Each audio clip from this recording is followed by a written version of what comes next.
Hello hello hello chemistry वाले भैया, आप सबों का हमारे आपके इस चैनल में हार्दिक स्वागत करते हैं। आज का टॉपिक है phase rule and it's derivation. ये हम लोगों का फेज इक्विलिब्रियम का 4th लेक्चर है। तो स्टार्ट करते हैं हम लोग आज का टॉपिक।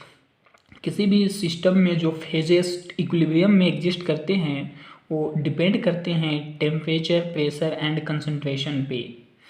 इनके बीच का ये जो रिलेशनशिप है इसको फर्स्ट टाइम विलार्ड गिब्स ने गवर्न किया था, जिसको हम लोग फेज रूल या गिब्स फेज रूल के नाम से जानते हैं। गिब्स फेज रूल को आप वर्ड में एक्सप्रेस नहीं कर सकते। इसको डिस्क्राइब करने के लिए हम लोग एक मैथमेटिकल इक्वेशन का यूज करते हैं, जो कि ये है F=C-P+2, जहाँ पे F हम लोग का number of degree of freedom है, C नंबर ऑफ कंपोनेंट्स है, P नंबर ऑफ फेजेस है। अब बात करते हैं इसके डेरिवेशन के बारे में। डेरिवेशन के लिए हम लोग सबसे पहले एक हेट्रोजीनियस सिस्टम कंसिडर कर लेते हैं, जिसमें कि C कंपोनेंट्स हैं, जैसे C1, C2, C3, C4 से लेके C तक हैं, जो कि डिस्ट्रीब्यूटेड हैं among P phases, P1, P2, P3 से लेके P फेजेस तक, जो कि हम लोग का इस तरह से दिखाया गया है।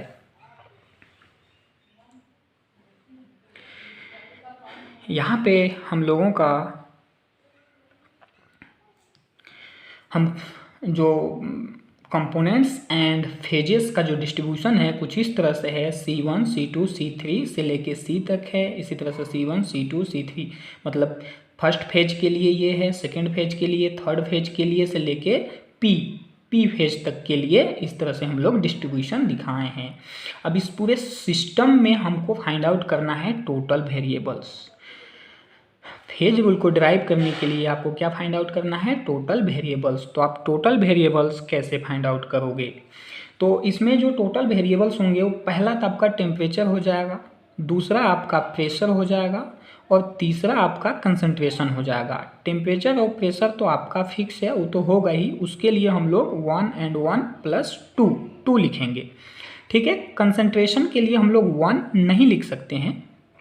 नंबर ऑफ वेरिएबल्स हम लोग का कितने मिल रहे हैं?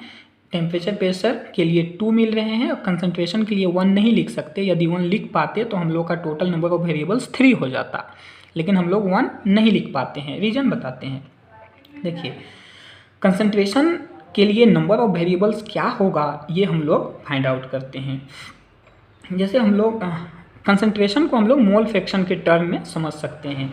जैसे फर्स्ट फेज के लिए आप देखें कि C1 कंपोनेंट का कुछ ना कुछ मोल फ्रैक्शन होगा, ठीक है, कुछ ना कुछ उसका अमाउंट होगा। तो मान लेते हैं कि इसका नंबर ऑफ वेरिएबल्स कितना है? 1 है। उसी तरह से हमको C2 का भी एक नंबर ऑफ वेरिएबल्स होगा। एक वेरिएबल्स इसके लिए होगा, एक वेरिएबल्स इसके लिए होगा, एक वेरिएबल्स इसके लिए होगा। यदि हम लोगों के पास टोटल 3 ही कंपोनेंट होता तो हम लोग के पास टोटल वेरिएबल्स कितने होते? 3 होते। लेकिन हम लोग का टोटल कंपोनेंट्स कितने हैं? C हैं।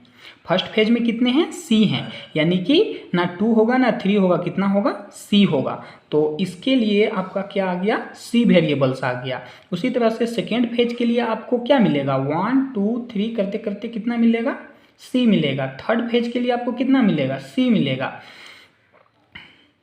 यदि हम लोग के पास 3 फेज होते हैं, क्या होते हैं? 3 फेज होते हैं, तो हम लोग क्या करते हैं? फर्स्ट फेज के लिए C है number of variable, second phase के लिए C है, यानी कि 2 ही फेज होता तो 2 × C लिखते, 3 फेज होता तो 3 × C लिखते, लेकिन टोटल फेज कितना है? P। तो हम लोग क्या लिखना होगा? P × C, यानी कि पूरे सिस्टम में जो हम लोग को कंसंट्रेशन के टर्म में जो टोटल नंबर ऑफ वेरिएबल्स हैं वो कितना है? P × C है। तो हम लोग क्या किए यहाँ पे? टोटल वेरिएबल्स को कैसे लिखेंगे?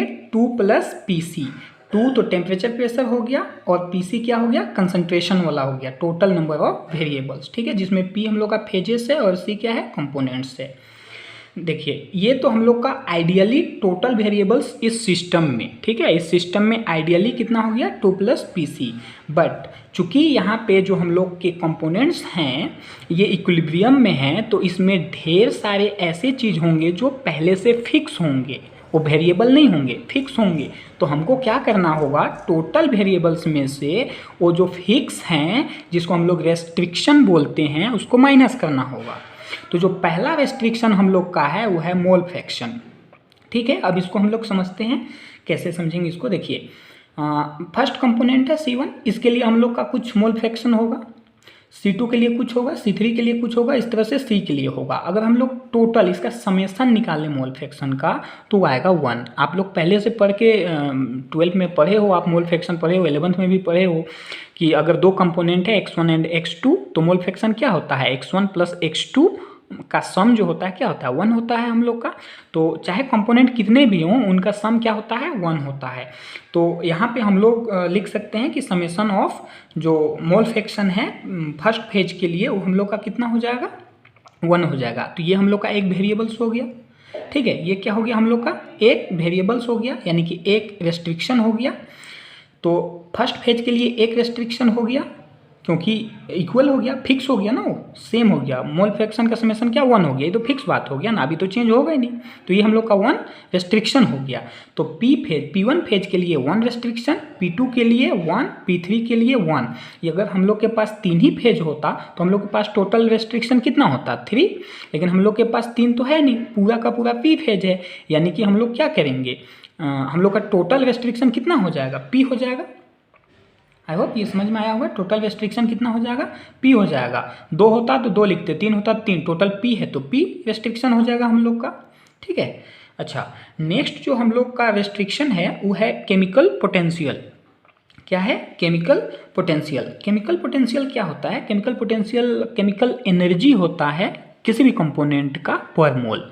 ठीक है, तो केमिकल पोटेंशियल को म्यू से दिखाते हैं। आप बस अभी ये जानो कि केमिकल पोटेंशियल जो होता है एनर्जी होता है, बस केमिकल एनर्जी होता है। ठीक है, और हम यहाँ पे आप लोग को दिखाना चाहते हैं कि जैसे देखिए कि इसके लिए केमिकल पोटेंशियल हम लोग का क्या होगा, म्यू होगा, और इसके लिए हम लोग का केमिकल पोटेंशियल क्या होगा, म्यू होगा। अब चूंकि दोनों इक्विलिब्रियम में है, तो दोनों के बीच एक आपको फिक्स रिलेशन मिलने वाला है कि दोनों का जो म्यू का वैल्यू होगा वो इक्वल होगा। दोनों के मतलब first phase and second phase के बीच C1 C2 दोनों इक्विलिब्रियम में है, सो इनके बीच का जो केमिकल पोटेंशियल होगा वो इक्वल होगा। तो हम लोग को क्या मिला, एक रिलेशन मिला, यानी कि एक वेरिएबल हम लोग का क्या मतलब एक हम लोग का रेस्ट्रिक्शन क्या हो गया, फिक्स हो गया। तो ऐसा हम लोग का अगर सिर्फ C1 कंपोनेंट के बारे में बात करें तो टोटल रेस्ट्रिक्शन कितना मिलेगा।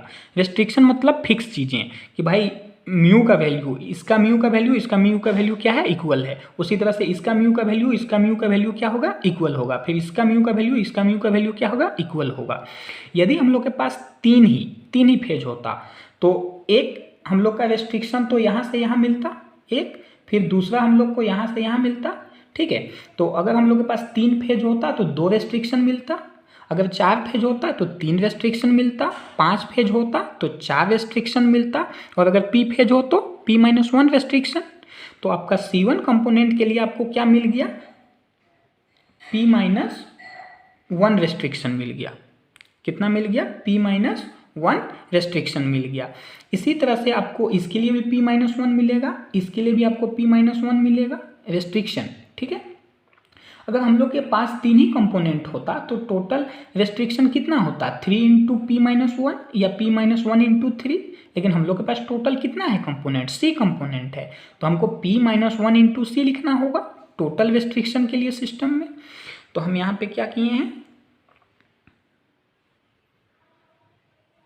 यहाँ पे देखिए, यहाँ पे हम लोग का जो टोटल रेस्ट्रिक्शन कितना आ गया, P-1 इंटू C।